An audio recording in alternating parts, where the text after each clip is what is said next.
Hey, Urza Master fans, we are back again today with another salvage case we're going to strip and disassemble.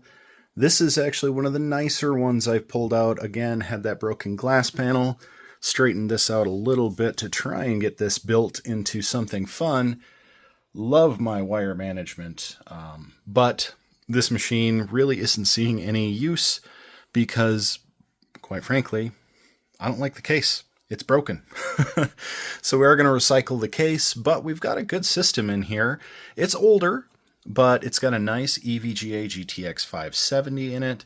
It's got the liquid cooling, and it's got a full stock of RAM.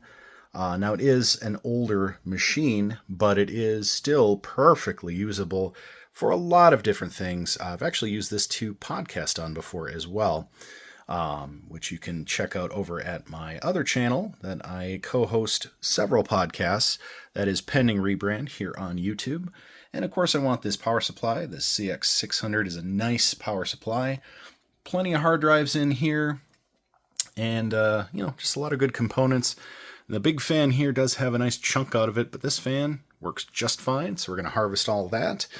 Rather than take you through the tedium of every bit and piece that I'm going to pull out of here, since this is a bigger loaded case, I'm going to go ahead and just skip right to the end and show you the pile that we get out of this before we haul this off for recycling.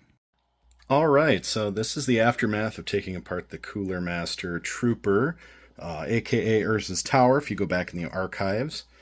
This is nice mess of parts here. We've got a liquid cooler and a good working motherboard. We've got some dust shields, which aren't totally universal, but these are just kind of handy to have as like parts trays and stuff.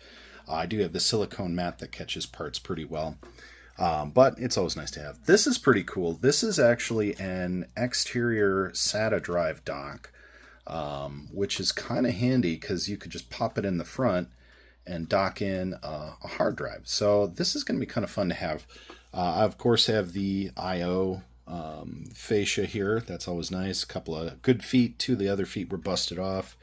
A few of the screw mounts. And then, of course, got the hard drive bays, which will take the drives out of there. But these are kind of nice just to have basically for spare drive storage. So not a whole lot to write home about here. Everything else is going in the scrap heap. I was able to get the top panel, so I can always franken something together for this in terms of a case, maybe build something out of wood, or who knows. The sky's the limit. It does have some nice DDR3, but nice DDR3 RAM performance stuff in there, and with the cooling capabilities, there's still a lot this machine could do, even though now it's just a bucket of parts.